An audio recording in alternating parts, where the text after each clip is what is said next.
सबसे पहला जो आज का सवाल है वो है हमारा कि हाल ही में किस राज्य सरकार द्वारा अर्न विद लर्न योजना शुरू की गई है।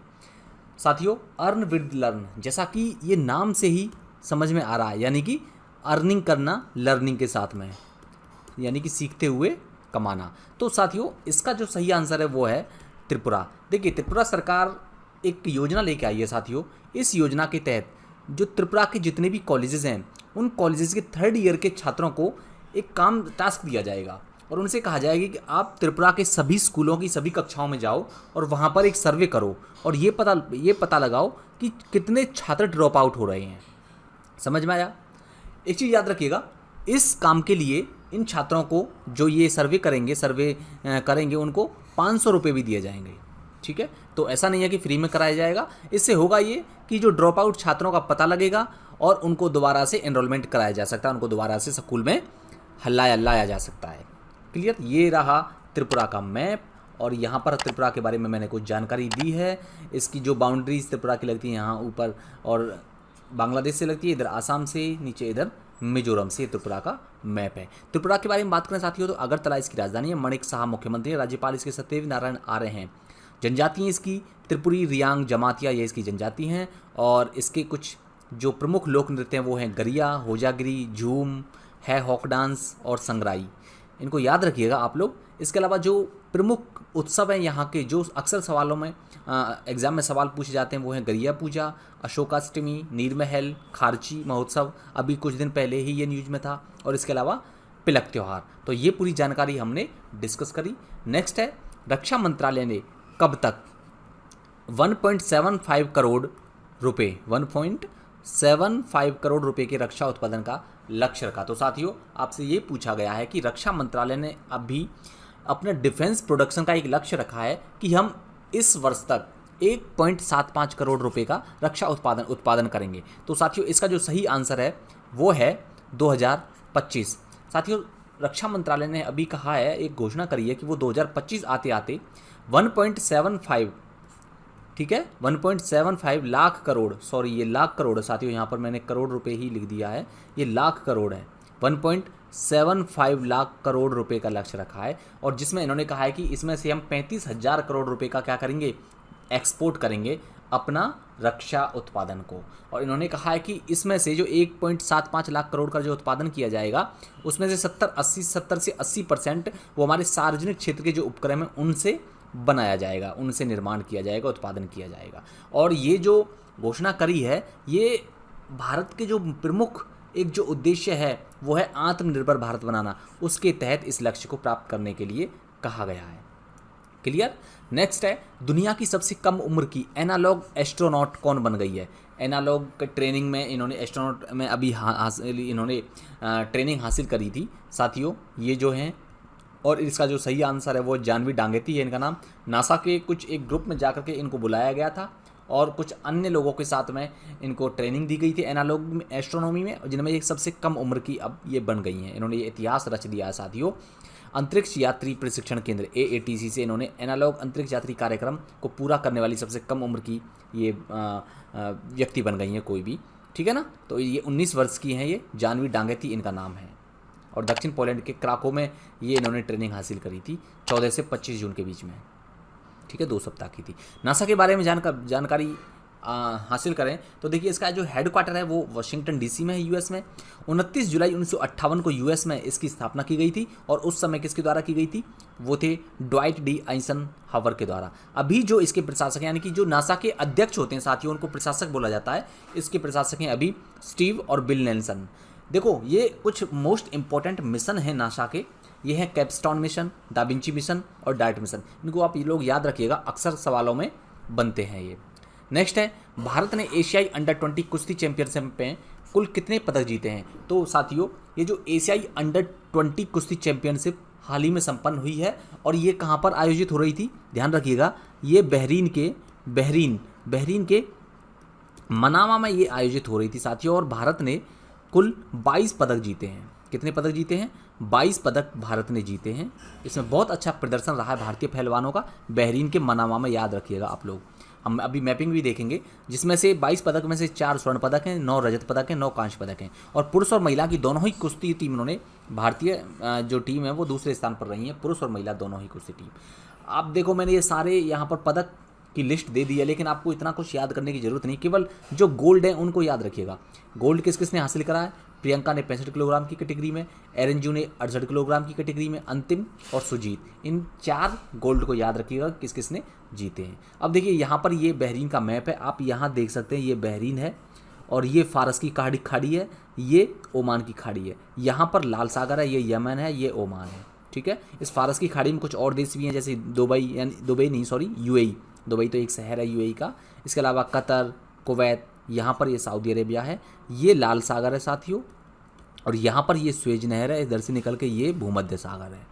ठीक है, ये पूरा मैप हमने पढ़ लिया। अब नेक्स्ट है वनडे क्रिकेट में 150 विकेट लेने वाले सबसे तेज भारतीय गेंदबाज कौन है जो अभी हाल फिलहाल में बने हैं। तो आपको बताना है सबसे तेज गेंदबाज कौन बन गए हैं साथियों। तो ये बन गए हैं, देखिए मोहम्मद शमी इसका राइट आंसर है। इन्होंने सबसे तेज गेंदबाज बन गए 150 विकेट लेने वाले वनडे क्रिकेट में।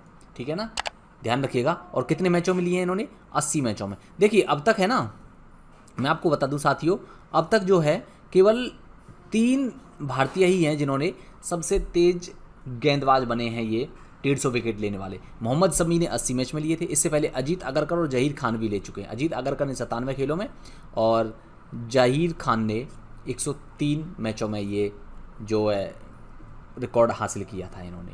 क्लियर?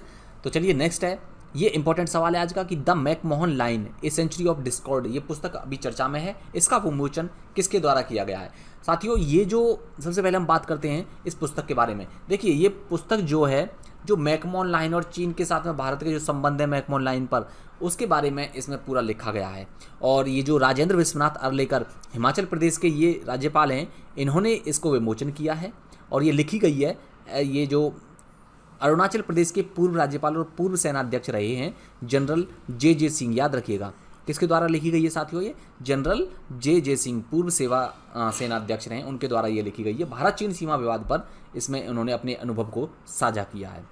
अब देखो यहाँ पर मैंने कुछ पुस्तकें लिख गई हैं, आप लोग, मैं कुछ आपको बता देता हूँ, कुछ आप लोग इनको वीडियो को पॉज करिए और इस सबको अच्छे से पढ़ लीजिएगा। जैसे कि द मैजिक ऑफ मंगला जोड़ी अविनाश खेमका की है, the Sikh history of east India ये भी अविनाश खेमका की है, the boy who wrote a constitutions Rajesh तलवार। साथियों ये इंपॉर्टेंट पुस्तकें हैं जो हाल फिलहाल में न्यूज़ में रही हैं और आपको कहीं ना कहीं एग्जाम में देखने को मिल जाएंगी। ये hear yourself Prem Rawat, not just a night watchman, my innings with BCCI Vinod Rai, Birsa Munda जनजाति Alok Chakrawal, queen of fire Devika Rangachari, crunch time Narendra Modi national security crisis Sriram Chaulia. साथियों आपको वीडियो कैसी लग रही है नीचे कमेंट सेक्शन में बताइएगा और वीडियो को लाइक करना बिल्कुल ना भी भूलें और अपने साथियों के साथ जरूर शेयर कर दें वीडियो को। नेक्स्ट है unfilled barrels India oil story Richa Mishra, the book of Bihari literature Abhay K, wrist assured and autobiography R Kaushik, Soli Sorabjee, life and times Abhinav Chandrachud, Rahul Bajaj and extraordinary life ये गीता पीरामल की है, role of labour in India's development Bhupender Yadav और the blue book Amitabh Kumar, और last है the millennium yogi Deepam Chatterjee. Most important पुस्तकें हैं, ध्यान रखिएगा आप लोग। नेक्स्ट है हाल ही में किस देश के पूर्व राष्ट्रपति लुइस एचेवेरिया का निधन हो गया है और ये पूछा है कि किस देश के हैं। तो साथियों ये इसका सही आंसर है मैक्सिको। मैक्सिको के पूर्व राष्ट्रपति ये रह चुके लुइस एचेवेरिया और 1970 से 1976 तक ये राष्ट्रपति रहे मैक्सिको के। अभी 100 वर्ष की उम्र में इनका निधन हो गया है। ये मैक्सिको का मैप है, यहाँ पर इसकी जो बाउंड्री है नॉर्थ में यूएस से लगती है और साउथ में इधर ग्वाटेमाला से लगती है। इधर यहाँ पर बेलीज एक छोटा सा द्वीपीय देश भी है। यहाँ पर ईस्टर्न साइड में इसके गल्फ ऑफ मैक्सिको है और इसके वेस्टर्न साइड में पैसिफिक ओशन है। मैक्सिको के बारे में बात करें साथियों तो इसकी राजधानी है मैक्सिको शहर और स्पेनिश इसकी राष्ट्रीय भाषा है। इसकी संसद का नाम कांग्रेस है और 2 इसके सदन है, उच्च सदन और निम्न सदन। उच्च सदन का नाम सीनेट है, निम्न सदन का नाम चेंबर ऑफ डिप्यूटीज है। मुद्रा यहाँ की जो करेंसी है वो है मैक्सिकन पेसो। ठीक है, नेक्स्ट है भारत की पहली स्थानीय रूप से निर्मित HPV वैक्सीन। इंपॉर्टेंट सवाल, स्टार लगा लीजिएगा। स्थानीय रूप से निर्मित है HPV वैक्सीन, इसको हाल ही में DCGI के द्वारा मंजूरी दे दी गई है। ये किस रोग के उपचार के लिए बनाई जाएगी बताइए। सबसे पहले मैं आपको बता दूं साथियों, DCGI एक भारत की ऐसी बॉडी है जो जितनी भी ड्रग्स वगैरह बनती है ना भारत में, ड्रग्स हो वैक्सीन हो, इंजेक्शंस वगैरह जो, उन सभी को मंजूरी देती है ये कि किसके द्वारा इसको जो भी इसको बनाया जा रहा है, जिस भी इंस्टीट्यूट्स के द्वारा या संस्थान के द्वारा, उसको मंजूरी देती है कि ठीक है भाई, ये आपका केमिकल फार्मूला सही है और अब आप आगे इसको बना सकते हैं। तो ये जो पहली स्थानीय रूप से HPV वैक्सीन है और ये जो सर्वाइकल कैंसर के इलाज के लिए इसको बनाया जाएगा, किसके द्वारा? SII। अब आप मुझे नीचे कमेंट सेक्शन में बताइए, जो ये सीरम इंस्टीट्यूट्स ऑफ इंडिया है SII, इसके द्वारा कोविड की कौन सी वैक्सीन डेवलप की गई थी? जल्दी से बताइए, ठीक है। और तो जैसा हमने बात की, drug controller general of India के द्वारा इसको अब मंजूरी दे दी गई है और अब SII इसको बनाएगा। इस साल के अंत तक इसका उत्पादन शुरू हो जाएगा। सीरम इंस्टीट्यूट ऑफ इंडिया की बात करें साथियों, तो ये एक प्राइवेट लिमिटेड है, याद रखिएगा, ये सरकारी संस्थान नहीं है, प्राइवेट संस्थान है। इसका काम है औषधि और टीका यानी कि वैक्सीन वगैरह बनाना। 1966 में साइरस पूनावाला ने इसकी स्थापना की थी। इसका मुख्यालय पुणे में है और अडार पूनावाला अभी फिलहाल में इसके अध्यक्ष हैं, प्रेसिडेंट आप कह सकते हैं। नेक्स्ट है, हाल ही में प्रमुख एजेंसी नोमुरा ने भारत की GDP वृद्धि पूर्वानुमान को घटाकर कितने % कर दिया? देखिए, जो नोमुरा है साथियों, ये GDP की वृद्धि दर का पूर्वानुमान लगाने वाली एक एजेंसी है। और कहाँ की एजेंसी है ये जापान की एक प्रमुख एजेंसी है। सवाल यहाँ से बन सकता है साथियों, तो इसने जो पहले फोरकास्ट किया था कि भारत की GDP 5.4% की दर से बढ़ सकती है, लेकिन अब इसको घटा करके 4.7% कर दिया साथियों, ठीक है। ध्यान रखिएगा, इन्होंने कहा है कि 2022-23 में जो भारत की GDP है वो 4.7% की दर से बढ़ेगी। 2023 इसने पूर्वानुमान लगाया है। अब हम कुछ और इंस्टीट्यूट्स के बारे में बात कर लेते हैं जिन्होंने भारत की क्या क्या पूर्वानुमान लगाया है। IMF के अनुसार 8.2%, विश्व बैंक के अनुसार भारत की GDP 7.5% की दर से बढ़ेगी, जबकि आर्थिक समीक्षा 2021-22 जो भारत आर्थिक समीक्षा जारी करता है, उसमें कहा गया था कि भारत की जो वृद्धि दर है वो 2022-23 में 8 से 8.5% रहेगी। क्लियर। आज का जो नेक्स्ट सवाल है वो है कि करुण वैश्य बैंक, इसके कार्यवाहक चेयरमैन के रूप में हाल ही में किसे नियुक्त किया गया है? तो देखिए, जो करुण वैश्य बैंक है, इसके कार्यवाहक चेयरमैन के रूप में साथियों मीना हेमचंद्र को नियुक्त किया गया है। किसको नियुक्त किया गया है? मीना हेमचंद्र को। और भारतीय रिजर्व बैंक ने इसकी नियुक्ति को मंजूरी दे दी गई है। करुण वैश्य बैंक के बारे में बात करें साथियों, तो इसकी स्थापना 1916 में MA वेंकटराम चेट्टियार और अति कृष्णा चेट्टियार के द्वारा की गई थी। इसका जो मुख्यालय है वो करुण तमिलनाडु में है। इतनी ही जानकारी आप इसके बारे में याद रखना बस। और 3 साल के लिए इनकी नियुक्ति की गई है हेमचंद्र जी की। ये तो आज का रहा हमारा ये जो जितने भी इंपॉर्टेंट करंट अफेयर थे। अब कल का रिवीजन कर लेते हैं और एक लास्ट में मैं आपसे सवाल भी पूछूंगा, उसका आंसर आपको नीचे कमेंट सेक्शन में भी करना है। कल का रिवीजन फटाफट कर लेते हैं कि जापान सरकार ने order of the rising sun gold and silver star पुरस्कार से सम्मानित किया है नारायण कुमार को।